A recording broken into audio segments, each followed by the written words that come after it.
ओम ज्ञानतिमिरान्धस्य ज्ञानाञ्जनशलाकया चक्षुरुन्मिलितं तस्मै श्रीगुरुवे नमः। श्रीचैतन्यमनोभीष्टं स्थापितं येन भूतले स्वयं रूपकदा मह्यं ददाति स्वपदान्तिकं वन्देऽहं श्रीगुरुः श्रीभूतपदकमलं श्रीगुणवैष्णवाचं श्रीरूपं साग्रजातं सगण रघुनाथान्वितं तं सजीवं साद्वैतं सावधूतं परिजनसहितं कृष्ण चैतन्य देवम श्री राधा कृष्ण पादान सगुण ललिता श्री विशाखान्विताश्च नित्यानंदम नमस्तुभ्यं प्रेमानंद प्रदायते कलौ कलमस्य नाशाय जानवे पतये नमः। नमो महावदन्याय कृष्ण प्रेम प्रदायते कृष्णाय कृष्ण चैतन्य नामिने गौरद्विष नमः। नमो ब्रह्मण देवाय गो ब्राह्मणिताय च जगदिताय कृष्णाय गोविंदाय नमो नमः। हे कृष्ण करुणा सिंधु दीनबंधु जगतपतये गोपेश गोपिका कांत राधा कांत नमस्तुते। तप्त कांचन गौरांगे श्रीराधे वृंदावनेश्वरी बृषभानुसुते देवी प्रणमामि हरिप्रिये। वाञ्छाकल्पतरुभ्यश्च कृपा सिन्धुभ्येव च पतितानां पावनेभ्यो वैष्णवेभ्यो नमो नमः। नीलाञ्चल्निवासाय नित्याय परमात्मने बलभद्र सुभद्राभ्यां जगन्नाथाय ते नमः। हे कृष्ण करुणा सिन्धु दीनबन्धु जगत्पतये गोपेश गोपिका कांत राधा कांत नमस्तुते। नमस्ते हलग्राम नमस्ते मुसलायुध नमस्ते रेवती कांत नमस्ते भक्तवत्सल नमस्ते बलिनाम श्रेष्ठ नमस्ते धरणीधर पलंबारे नमस्ते तु पाइमाम कृष्ण पुरुष कृष्णाय वासुदेवाय देवकी नंदनाय च नंदगोप कुमाराय गोविंदाय नमो नमः। जय श्री कृष्ण चैतन्य प्रभु नित्यानंद श्री अद्वैत गदाधर श्रीवासादि श्री गौर भक्तवृंद। हरे कृष्ण कृष्ण कृष्ण हरे हरे हरे राम राम राम हरे हरे। तो इसमें जो है भगवान श्री जगन्नाथ के जो मंदिर है श्री मंदिर, उसके बाहर जो है बाहरी बेड़े का हम लोग दर्शन कर रहे थे। ठीक है ना। दार्शनिक स्थल कौन कौन से हैं उसके बारे में लोग सुन रहे थे। कल हमने बताया था कि जो है भगवान श्री जगन्नाथ के सिंह द्वार पर जो है अरुण जी का स्तंभ है। अरुण जी जो स्वयं भगवान सूर्य देव के सारथी हैं रथ के। ठीक है ना। फिर सिंह द्वार है। सिंह द्वार से जैसे ही प्रवेश करते हैं तो सिंह द्वार के अंदर प्रवेश करते ही पतित पावन जगन्नाथ जी का विग्रह है। इसके बारे में हम लोगों ने कल सुना कि पतित पावन जगन्नाथ जी कितने कृपालु हैं कि जिस व्यक्ति का मंदिर में प्रवेश नहीं है तो गेट पर ही पतित पावन जगन्नाथ जी का दर्शन करता है। आगे जो है 18 हाथ के नृसिंह देव को हमने बताया कि 18 हाथ वाले नरसिंह देव जी हैं। उनका हमने वर्णन किया। फिर फतेह हनुमान जी जो गेट पर हैं। फिर जो है जैसे ही हम सिंह द्वार से आगे बढ़ते हैं तो 3 सीढ़ियां पड़ती हैं जो यमशिला कहलाती है। तो यमशिला पर दर्शन करते समय यमशिला पर पैर रखते ही व्यक्ति के सारे पाप नष्ट हो जाते हैं। लेकिन दर्शन करने के बाद जगन्नाथ जी का उस यमशिला पर पैर नहीं रखना चाहिए। अब आगे बढ़ते हैं तो 22 पाहच ये स्थान पड़ता है जिसकी हमने कल व्याख्या किया था। फिर चैतन्य महाप्रभु का पाद प्रक्षालन स्थान है। इसके बारे में हमने कल बताया था। आज जो है काशी विश्वनाथ जी का मंदिर है। जैसे ही हम सिंह द्वार से आगे बढ़ते हैं घुसकर पतित पावन जगन्नाथ जी का दर्शन करते हैं और आगे बढ़ते हैं तो 3 सीढ़ियां आती हैं। उसके बाएं हाथ में काशी विश्वनाथ जी का मंदिर है। उधर सिंह द्वार को पार करके 22 पावच की तीसरी सीढ़ी चढ़ते ही बाईं ओर श्री काशी विश्वनाथ जी का शिवलिंग एक छोटे से मंदिर में मेघनाथ प्राचीर को लगा हुआ है। ऐसा कहा जाता है कि शिव जी ने एक बार अहंकार में मत होकर यहाँ पूरी धाम में जगन्नाथ दर्शन करने के लिए आगमन किया था। कि भगवान शिव को एक बार अहंकार हो गया और वो अहंकार बस मत होकर भगवान श्री जगन्नाथ का दर्शन करने के लिए आगमन हुआ। उनके अहंकार के कारण उन्हें श्री मंदिर में प्रवेश करने का अधिकार प्राप्त न हो सका। इसलिए वे इस तीसरी सीढ़ी पर बैठकर सदैव नील चक्र का दर्शन करते थे। यहाँ मुड़कर इनके दर्शन किए बिना जगन्नाथ के दर्शन विफल माने जाते हैं। बता रहे हैं कि यहाँ मुड़कर इसके दर्शन किए बिना जगन्नाथ के दर्शन विफल माने जाते हैं। तीसरी सीढ़ी पर बैठकर सदैव नील चक्र का दर्शन करते थे भगवान शिव। और यहाँ पर मुड़कर इनके दर्शन किए बिना जगन्नाथ के दर्शन विफल होते हैं। तो हमें पहले काशी विश्वनाथ जी का दर्शन करके फिर आगे बढ़ना चाहिए। तो अधिकतर भक्त यहाँ रुक कर दर्शन करके ही सीढ़ियाँ चढ़ने जा लगते हैं। ऐसा भी कहा जाता है कि हरिहर खुटिया नामक नाम का भगवान शिव का एक भक्त था जिसने वाराणसी में पूजे जाने वाले काशी विश्वनाथ को देखने की बड़ी इच्छा विकसित की। लेकिन श्री खुटिया बहुत गरीब और बुजुर्ग थे, इसलिए शारीरिक रूप से वाराणसी की यात्रा करने में असमर्थ थे। बूढ़ा खुटिया 22 पाँच में बैठ गया और अपनी इच्छा पूरी करने के लिए भगवान जगन्नाथ से प्रार्थना करने लगा। उसने भगवान काशी विश्वनाथ से भी अपना महान इच्छा के बारे में प्रार्थना की, परंतु दर्शन के लिए वाराणसी जाने में अपनी असमर्थता बताई। काशी विश्वनाथ श्री खुटिया से प्रसन्न होकर उसके सामने प्रकट हुए। खुटिया जी की बड़ी इच्छा के कारण काशी विश्वनाथ दर्शन देने के लिए पुरी आए। अगले दिन यह पता चला कि भगवान काशी विश्वनाथ 22 पाक्ष पर अपने लिंग रूप में प्रकट हुए हैं। लोगों ने देखा कि शिवलिंग के शीर्ष पर कुछ बेल के पत्ते थे। इस शिवलिंग की पूजा अभी भी हरिहर कुटिया के परिवार के सदस्यों द्वारा की जाती है, जिनकी भक्ति से भगवान पहली बार पुरी में प्रकट हुए थे। भगवान शिव के प्रकट होने से एक रात पहले उन्होंने एक सपने में राजा को दर्शन दिया और राजा को मुक्तशाला नामक पूर्वी प्रवेश द्वार के पास 22 पहाच में अपनी आगामी उपस्थिति के बारे में सूचित किया। तब से राजा ने उसे छोटे से काशी विश्वनाथ की पूजा की व्यवस्था की। ये काशी स्थित विश्वनाथ महादेव से अभिन्न है। इस मंदिर के ऊपर त्रिशूल का चिन्ह दृश्यमान है। तो इसलिए हमें इस काशी विश्वनाथ जी का दर्शन करना चाहिए, उनको प्रणाम करना चाहिए। किस मंत्र से? विश्वेश्वराय नरकाणव अवतारणाय भक्ति प्रदाय भवरोग निवारणाय गौरी प्रियाय वरदाय त्रिलोचनाय संसार दुख हरणाय नमः शिवाय। हे विश्वनाथ, हे विश्वेश्वर, आप नरक से मुक्ति दिलाने वाले हैं। आप भक्ति के दाता हैं। आप भवबंधन से मुक्त करने वाले हैं। आप गौरी पार्वती को बहुत प्रिय हैं। आप तो वरदाता हैं। आप त्रिनेत्रधारी हैं। आप संसार के कष्टों को दूर करने में सक्षम हैं। आप सर्व मंगलकारी शिव हैं। मैं आपको विनम्र प्रणाम करता हूँ। इस तरह से गेट पर घुसने के साथ ही हमें भगवान श्री काशी विश्वनाथ जी को प्रणाम करना चाहिए। आगे बता रहे हैं कि आगे भगवान श्री राम का नवा मंदिर आता है, जिसमें राम दरबार होता है। काशी विश्वनाथ मंदिर के पास उत्तर मुख करके भगवान श्री राम के विग्रह एक छोटे से मंदिर में स्थित हैं। यहाँ भगवान अपने पूरे दरबार के साथ विराजित हैं, जिसका वर्ण हरित है। तो हरे रंग का जो है भगवान का विग्रह श्री राम लक्ष्मण सीता हनुमान जी का वहां विराजित होते हैं भगवान। आगे जो 10वां मंदिर है नरसिंह देव मंदिर है। ऊपर ऊपर वर्णित श्री राम मंदिर के पास ही भगवान नरसिंह एक छोटे से मंदिर में विराजित हैं। भगवान अत्यधिक अंदर होने के कारण स्पष्ट नजर नहीं आते हैं। इस मंदिर में एक गणेश के भी विग्रह हैं। इस मंदिर पर छोटे आकार का चक्र लगाया हुआ है। तो जो नरसिंह मंदिर है बहुत ही छोटा है। और इसमें एक गणेश जी का भी विग्रह है, क्योंकि नरसिंह देव के भक्त हैं भगवान गणेश जी। जो गणेश जी हैं वो नरसिंह देव की आराधना करते हैं, इसलिए उनको विघ्न विनाशक शक्ति प्राप्त है नरसिंह देव से। वो नरसिंह देव के भक्त हैं, उन्हीं से वो विघ्न विनाश करने की शक्ति प्राप्त करते हैं।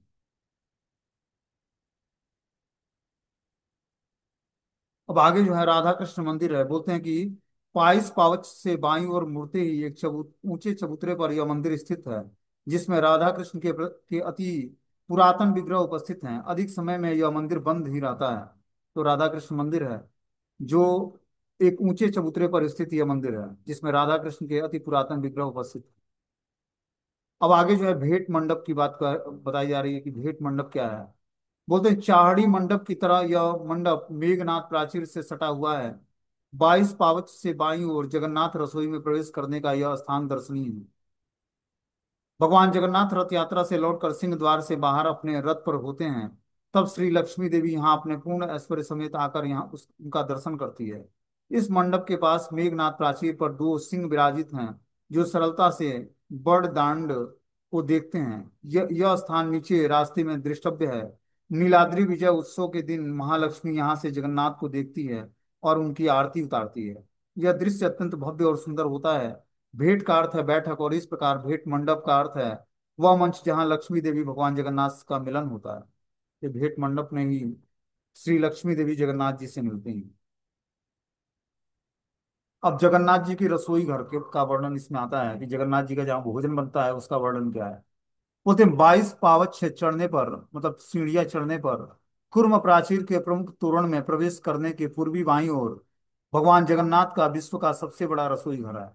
इसके इसे बृहद पाकशाला भी कहा जाता है। मतलब इसके जैसा रसोई घर पूरे विश्व में नहीं, भगवान का किसी मंदिर में। इसमें प्रवेश करने के लिए साधारण टिकट लेकर ही प्रवेश करने की अनुमति है।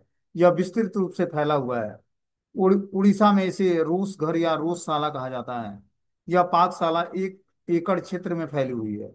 भगवान जगन्नाथ जी का जो रसोई बनता है वो रसोई 1 एकड़ क्षेत्र में फैली हुई है, जिसमें एक ही द्वार से अंदर बाहर जाया जाता है। इसमें केवल सेवकों को ही प्रवेश मिलता है।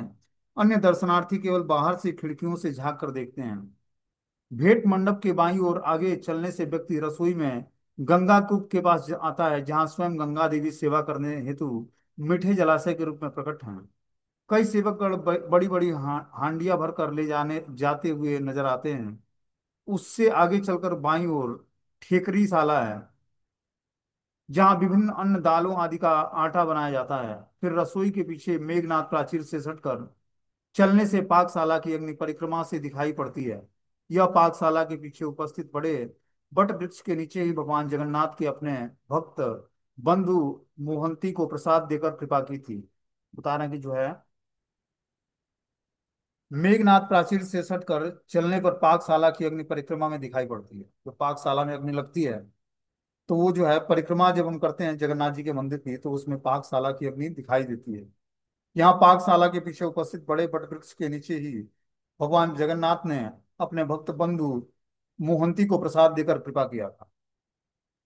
इसके अलावा व्यक्ति भोग बनाने की तैयारी को, जैसे सब्जियां काटना, लाना, हांडियों को विभिन्न तरकारियों, चावल इत्यादि से भरे हुए देख पाता है।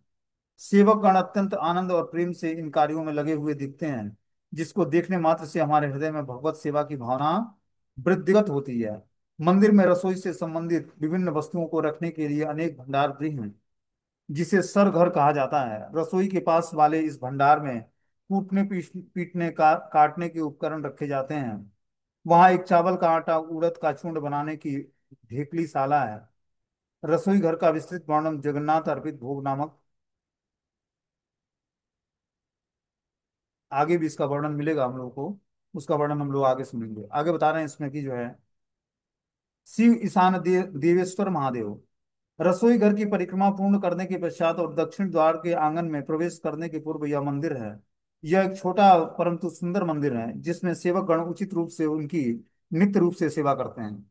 तो ये जो है शिव ईशानेश्वर महादेव हैं, जो कि मंदिर प्रांगण में है। जब हम रसोई घर की परिक्रमा कर लेते हैं जगन्नाथ जी के, तो आगे बढ़ते हैं तो ये शिव ईशानेश्वर महादेव की का मंदिर पड़ता है। बोलते हैं रसोई घर की परिक्रमा पूर्ण करने के पश्चात दक्षिण द्वार के आंगन में प्रवेश करने के पूर्व यह मंदिर है। यह एक छोटा परंतु सुंदर मंदिर है, जिसमें सेवक गण उचित रूप से उनकी नित्य रूप से सेवा करते हैं। अब आगे बढ़ते हैं तो अग्निश्वर महादेव पढ़ते हैं। ईशानेश्वर महादेव के साथ ही कलाकृति से युक्त एक एक सुंदर मंदिर है। इसका संबंध रसोई घर की सेवाओं से है। अब आगे जो है दक्षिण द्वार का आंगन है, जिसमें रोस महावीर मंदिर है। यह रसोई की ओर जाने के पूर्व एक कोने में है, जिसमें हनुमान जी खड़ी मुद्रा में आने वाले भक्तों को दर्शन देते हैं। ये रसोई घर में प्रवेश द्वार पर होने के कारण इसे रोस महावीर कहा जाता है। अब आगे जो है रामचंद्र मंदिर है। रसोई घर की प्रदक्षिणा करके दक्षिण द्वार के आंगन पर पहुंचने से इस मंदिर के ऊपरी भाग पर एक विराट संपाती पक्षी विराजमान दिखाई देता है, एवं उसी के ऊपर अष्टमल्ल की मूर्तियां हैं। यह भगवान रामचंद्र का विशेष मंदिर है। ये रोस महावीर के साथ ही है। वेदी पर सीता, राम, लक्ष्मण और उनके चरणों में हनुमान जी विराजमान हैं। वेदी के दोनों ओर पांच पांच वानर सेना अपने हाथ में कई वस्तुएं लेकर भगवान के सम्मानार्थ खड़े हैं। यह भगवान रामचंद्र के विग्रह रामचंद्र गोपीनाथ पंडा के द्वारा स्थापित है। मंदिर में प्रवेश करते ही वशिष्ठ मुनि का दर्शन होता है। इस मंदिर के आंगन में अति सुंदर तुलसी वृक्ष है। इस प्रकार जब हम रोस महावीर से आगे बढ़ते हैं तो रामचंद्र जी का मंदिर पड़ता है, जो कि अष्टमल मूर्तियों के साथ ही विराजमान है, राम, लक्ष्मण, सीता, हनुमान जी का। अब आगे जो है खड़भुज गौरांग महाप्रभु का मंदिर है। यह पुरातन मंदिर है। इस मंदिर में उसमें गौरांग नित्यानंद अद्वैत आचार्य के विग्रह पूजनीय हैं। ये खड़भुज गौरांग अपने दो भुजाओं में रामचंद्र की तरह धनुष एवं तीर, अन्य दो भुजाओं में श्री कृष्ण की तरह बंसी और शेष भुजाओं में श्री चैतन्य महाप्रभु का दंड और कमंडलू धारण किए हुए हैं। वे पश्चिम की ओर अपना मुख किए हुए खड़े हैं। इनकी स्थापना श्री चैतन्य महाप्रभु के भक्त सुपकार अनंत महापात्र ने की थी। प्रत्येक भक्त को इस अप्रतिम सौंदर्य एवं औदार्यमय खड़गुज गौरांग के दर्शन करने चाहिए। ये विग्रह लगभग 5-6 फीट है, जिनके नेत्र कमल सदृश एवं मुख का विशेष हास्य मुद्रा है। श्री चैतन्य महाप्रभु ने अपने इस रूप का दर्शन सर्वप्रथम सार्वभौम भट्टाचार्य को देने के बाद पूरी वासियों ने उन्हें कृष्ण के रूप में स्वीकार किया। इन्हीं के साथ वेदी पर त्रिभंग रूप में चतुर्भुज कृष्ण हैं, जिनके दो हाथों में बांसुरी और अन्य दो हाथों में चक्र और शंख है। इन्हें द्वारकाधीश भी कहा जाता है। बता रहे हैं कि जो है श्री चैतन्य महाप्रभु ने अपने इस रूप का दर्शन सार्वभौम भट्टाचार्य को पुरी में दिया था, और कृष्ण रूप में भी उन्होंने उनको स्वीकार किया था। इन्हीं के साथ वेदी पर भगवान श्री त्रिभंग श्याम सुंदर चतुर्भुज कृष्ण भी हैं, जो दो हाथों में बांसुरी लिए हैं और अन्य दो हाथों में चक्र और शंख धारण करते हैं। इन्हें द्वारकाधीश भी कहा जाता है। अब जो है आगे बढ़ते हैं तो नरसिंह मंदिर पड़ता है। बोलते हैं खडभुज गौरांग मंदिर से दक्षिण द्वार की ओर जाने पर एक और यह नरसिंह हैं, इनका मुख जगन्नाथ की ओर है। अब बार भाई हनुमान मंदिर है। बोलते हैं खडभुज गौरांग मंदिर के सामने एक ऊंचे स्थान पर यह मंदिर अवस्थित है, और वे इस द्वार पर रक्षक के रूप में हैं। इस 12 भाइयों के नाम इस प्रकार हैं: जन्म हनुमान, गया गवाक्ष, सुषेण हनुमान, जामवान, तोराक्ष, अंगद, सौरी, सुग्रीव, नल और नील। इसी स्थान पर वासुदेव रामानुजदास भजन किया करते थे, और उन्होंने ही इनकी स्थापना की थी। इस प्रकार बार भाई हनुमान मंदिर है, जिसको स्थापित किया था रामानुजदास, वासुदेव रामानुजदास ने। अब बता रहे हैं गुरुड़ी गोपाल मंदिर है। यह छोटा सा मंदिर दीवार से सटा है, जिसमें दो लड्डू गोपाल के विग्रह हैं। पुराण नरसिंह मंदिर, ये रामचंद्र मंदिर के सामने है। इस विग्रह का मुख सदैव चंदन से लेपित रहता है, जिनके सामने गरुड़ विराजमान है। इसे सुख परीक्षित मंदिर भी कहा जाता है। इन दोनों की मूर्तियां भी वहां पर हैं। अब प्रतिदिन यहाँ पर 1 घंटा नृसिंह देव को श्रीमद् भागवतम सुनाया जाता है। यहाँ सुखदेव का मुख तोते के समान है, जो राधा रानी के तोते हैं। तो बता रहे हैं कि जो है पुराण नरसिंह देव मंदिर है, ये रामचंद्र मंदिर के सामने है। इस विग्रह का मुख सदैव चंदन से लेपित रहता है, जिसके सामने गरुड़ जी विराजमान होते हैं। इसे सुख परीक्षित मंदिर भी कहा जाता है। इन दोनों की भी मूर्तियां वहां पर सुखदेव गोस्वामी और परीक्षित महाराज की मूर्तियां भी विराजमान है। अतः प्रतिदिन यहाँ पर 1 घंटे नृसिंह देव के सामने श्रीमद् भागवतम सुनाया जाता है नरसिंह देव को। यहाँ सुखदेव का मुख्य तोते के समान है। जो सुखदेव गोस्वामी थे, उनका मुख जो है तोते के समान था। इस उनका भी यहाँ पर विग्रह स्थापित है, जो राधा रानी के तोते कहलाते हैं। आगे जो है बूढ़ी माँ मंदिर है। यह एक देवी मंदिर है, जिसमें यात्रीगण आकर प्रणाम और दर्शन करते हैं। इसको वात्स्तेयी भी कहा जाता है। बसंत रोग होने से लोग इसे शरबत भोग प्रदान करते हैं। अब नीलांचल उपवन, इसके बारे में हम लोग सुनेंगे। यह स्थल पश्चिम पश्चिम द्वार से बाहर निकलने के पूर्व बाईं हाथ में है, यानी दक्षिण पश्चिम कोने में है। यह प्रशस्त उपवन अत्यंत शांतिमय है। यहाँ अनेक प्रकार के पुष्प एवं तुलसी के पौधे हैं।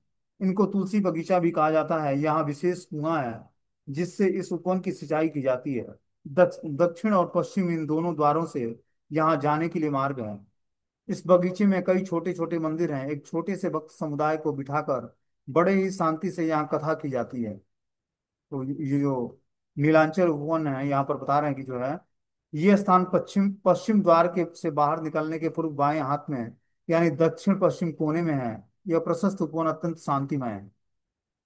यहाँ अनेक प्रकार के पुष्प और तुलसी के पौधे हैं। इसको तुलसी बगीचा भी कहा जाता है। यहाँ विशेष कुआं है, जिससे इस उपवन की सिंचाई की जाती है। दक्षिण और पश्चिम इन दोनों द्वारों पर से यहाँ जाने के मार्ग हैं। इस बगीचे में कोई छोटे छोटे मंदिर हैं। एक छोटे से भक्त समुदाय को बिठाकर बड़े ही शांति से यहाँ पर कथा की जाती है।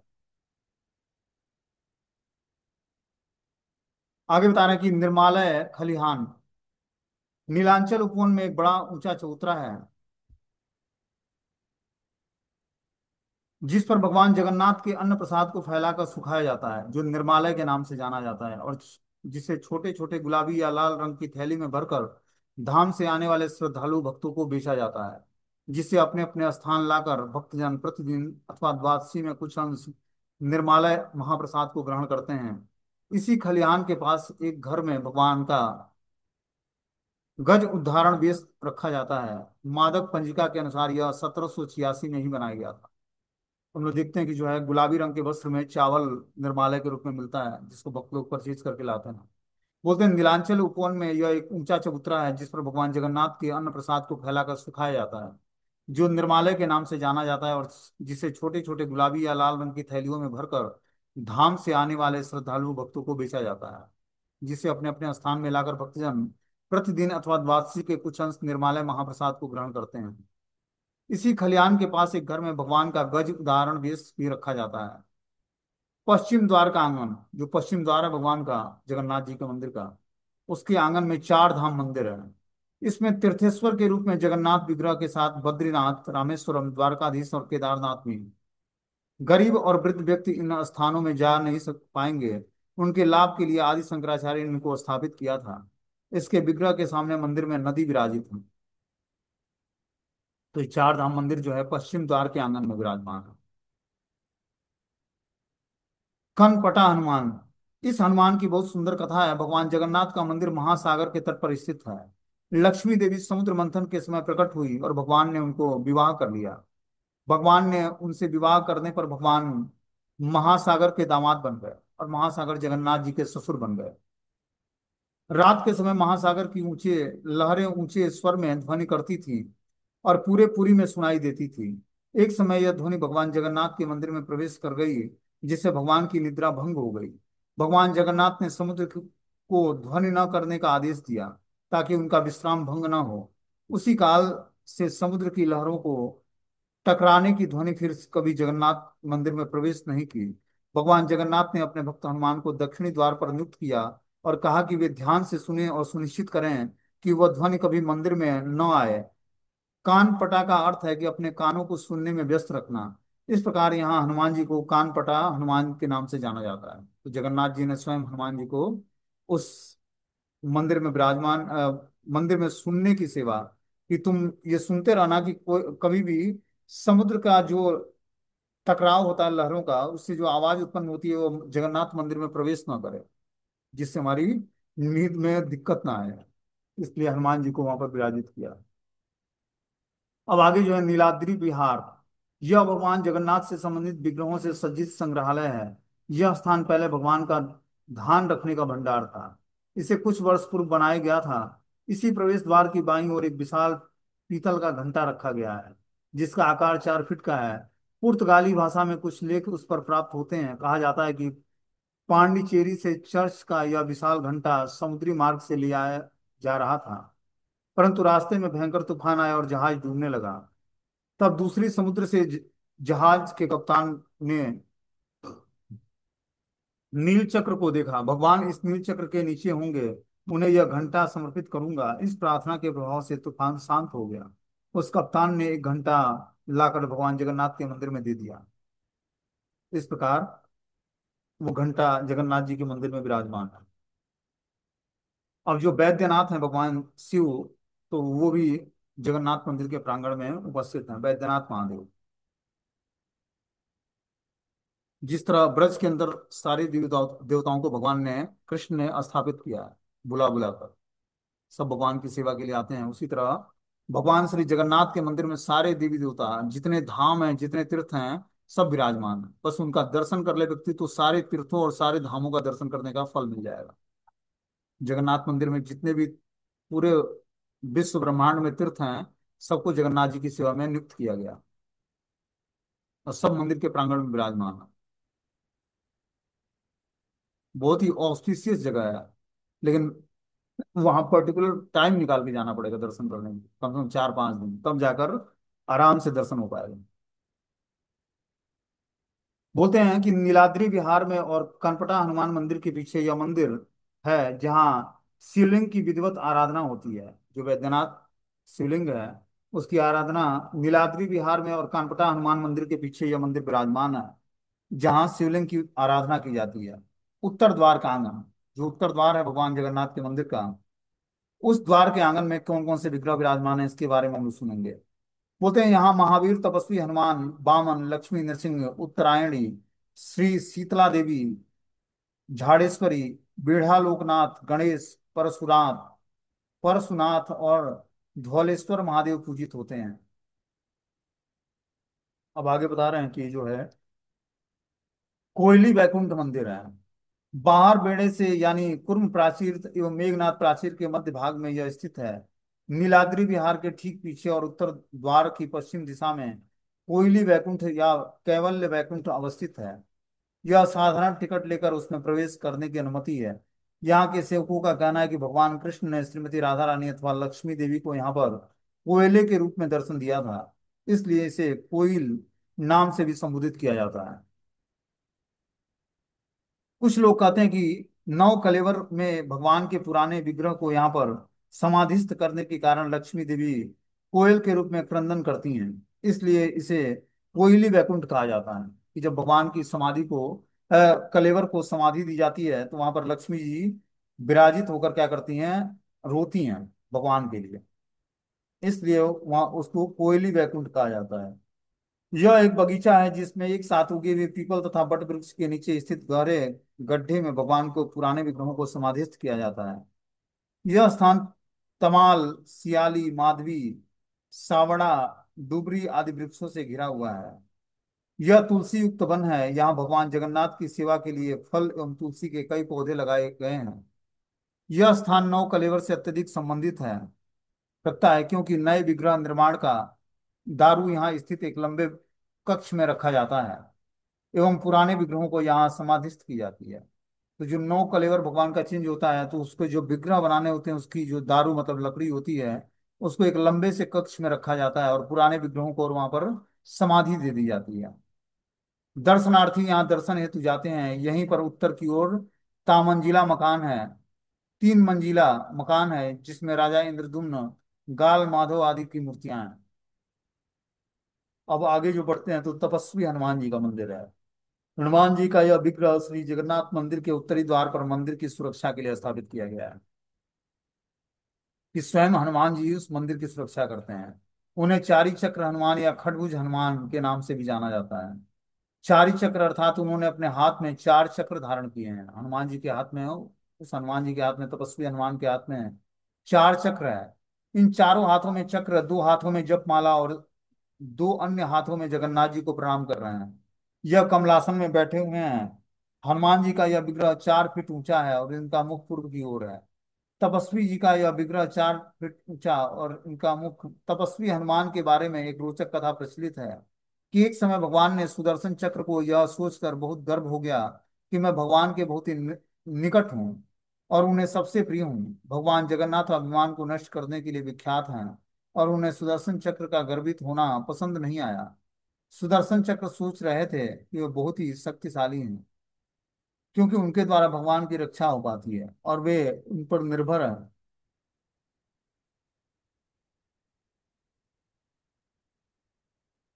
बता रहा कि भगवान जगन्नाथ किसी कठिन कार्य को सिद्ध करने के लिए सुदर्शन चक्र की सहायता लेते हैं, इसलिए भगवान ने सुदर्शन चक्र का अभिमान चूर करके उसकी रक्षा करने का निर्णय किया। कि जब भक्त को अभिमान हो जाता है तो भगवान उसके अभिमान को दूर करते हैं ताकि वो एक विनम्र दास बना रहे भगवान का। बोलते हैं इसलिए भगवान ने सुदर्शन चक्र का अभिमान चूर करने करने करके उसकी रक्षा करने का निर्णय लिया। भगवान ने सुदर्शन चक्र को हनुमान जी को बुलाने भेजा। उस समय हनुमान जी अभ्यारण्य में तपस्या कर रहे थे।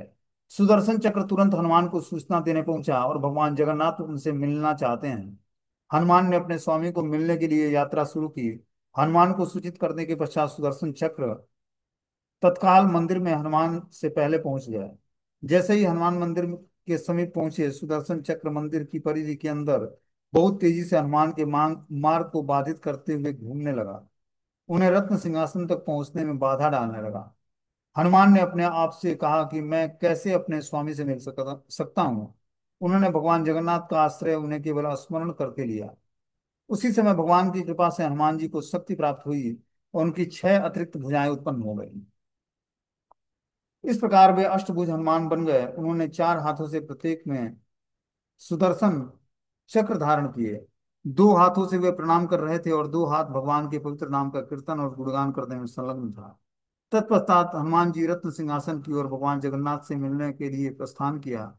उस समय पश्चात सुदर्शन चक्र भी घोर पीड़ा से वहां पहुंच गया। भगवान जगन्नाथ सुदर्शन चक्र को हनुमान जी के प्रति किए अपराध के लिए दंडित करना चाहते थे और साथ ही उनका अभिमान चूर करना चाहते थे। सुदर्शन चक्र यह देखकर लज्जित थे कि हनुमान जी उनसे ज्यादा शक्तिशाली हैं और वह हनुमान जी को मंदिर में प्रवेश करने से रोक नहीं पाए। इसलिए भगवान ने सुदर्शन चक्र को श्राप दिया कि कलयुग में उनका चक्र का रूप नहीं होगा, बल्कि वे एक खंभे के रूप लेंगे जो सदा भगवान जगन्नाथ की बाईं ओर स्थित रहेंगे। सुदर्शन चक्र को यह श्राप बहुत अधिक कठोर लगा और उन्होंने भगवान के श्राप की कठोरता को कम करने के लिए प्रार्थना किया। महाकृपालु भगवान ने कहा कि डरो मत, कलयुग में तुम मेरे मंदिर के गुंबद पर चक्र के रूप में स्थित रहोगे। जब लोग इस चक्र के दर्शन करेंगे तो बहुत आनंदित होंगे और वे वही फल प्राप्त करेंगे जो फल मेरे दर्शन से प्राप्त होता है। तो भगवान ने सुदर्शन देव को आशीर्वाद दिया कि मेरे मंदिर के गुंबद पर तुमको स्थान दिया जाएगा और वहां पर तुम चक्र के रूप में विराजमान रहोगे।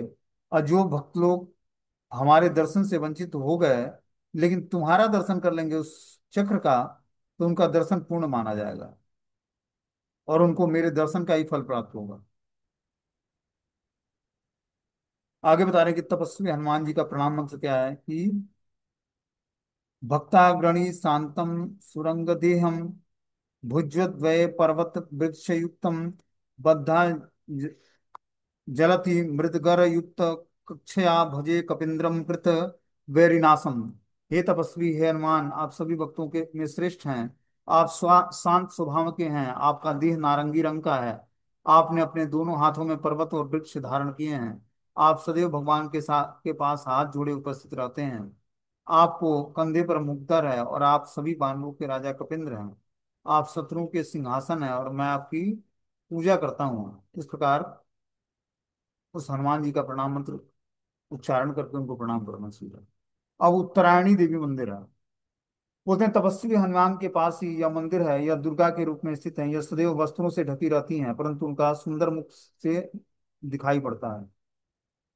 तो ये तपस्वी हनुमान जी के पास भी एक उत्तरायणी देवी जी का मंदिर है।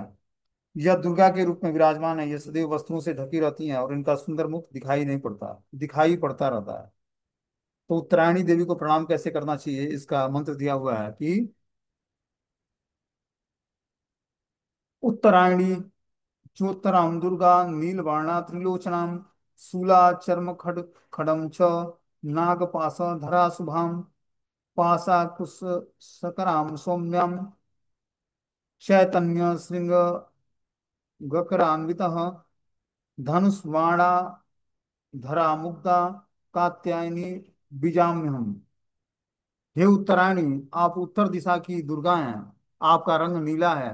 आपकी तीन आंखें हैं। अपने शूल चर्म खड्ग नागपाश धारण किए हैं जो सदैव जीवात्माओं के कल्याण के लिए होता है। आप सौम्यता आप सौम्य हैं। आपके हाथों में अज्ञान वर्ग के प्रेण हैं। आपके हाथों में धनुष बाण है। आप अत्यंत उग्र हैं और आप कात्यायनी हैं। मैं आपकी पूजा करता हूँ। तो इस प्रकार जो उत्तरायणी देवी का मंदिर है वो स्वयं उसमें जो है नरसिंह देव विराजमान है।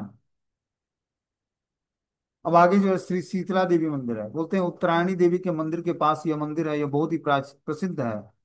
इनकी इनकी 16 प्रकार से पूजा की जाती है। जो शीतला देवी है, बोलते हैं शीतले सुपर्ण हस्ते च महागर्भ गर्दभ भारिणे रक्षणात् सर्व सर्व गात्राणि शीतले शीतलः प्रदे शीतले त्वं जगत माता शीतले त्वं जगत पिता शीतले त्वं जगतदात्री शीतलाय नमो नमः।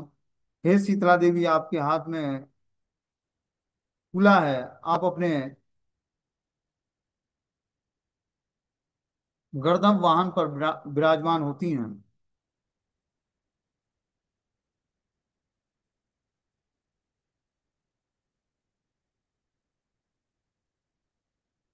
कृपया मेरे पूरे शरीर को शीतल करके मेरी रक्षा करें। आपका संपूर्ण ब्रह्मांड की माता हैं। आप सभी के पिता हैं। आप ब्रह्मांड को धारण कर रही हैं। मैं आपको प्रणाम करता हूँ। इस प्रकार शीतला देवी के प्रणाम से उनको प्रणाम करना चाहिए। अब आगे बढ़ते हैं तो स्वर्ण कूप है। यह उत्तरी द्वार पर शीतला देवी के मंदिर के अंदर स्थित है। यह कुआं वर्ष भर बंद रहता है। इसे सोना कुआं कहा जाता है।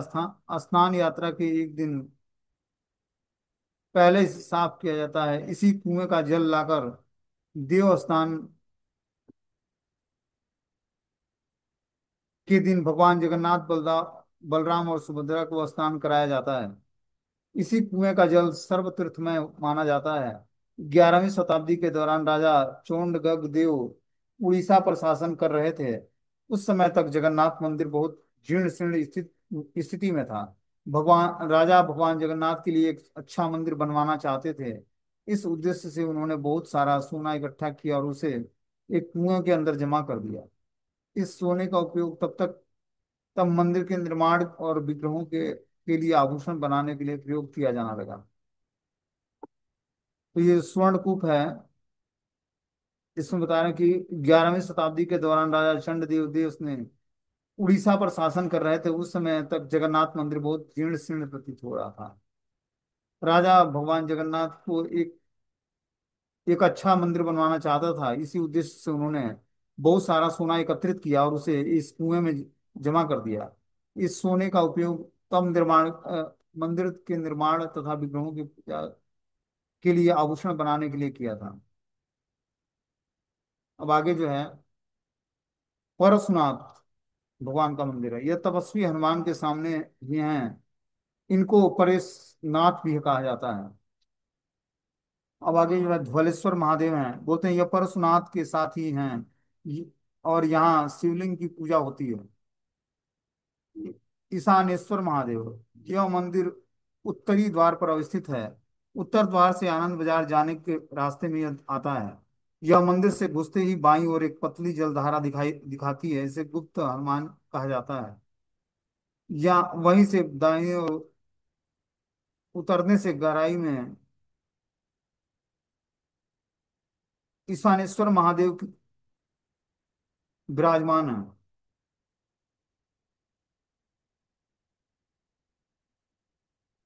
मादला पंचिका के अनुसार इसका निर्माण स्व स्व कुटुंब ध्रुव केसरी ने किया था। अशोकाष्टमी के दिन लोकनाथ महादेव यहाँ आते हैं। विशेष रूप से शिवरात्रि के दिन इनकी पूजा होती है। यह जगन्नाथ के इष्ट देव हैं। ईशानेश्वर प्रणाम। ईशानेश्वर प्रणाम मंत्र क्या है? नमः स्वयंभू रुद्राय त्रयंबकाय नमो नमः। नमः कालाय घोराय ऐसन्याधिपते नमः। हे ईशानेश्वर, आप स्वयंभू हैं। आप रुद्र हैं। आप त्रयंबक हैं। आप कटु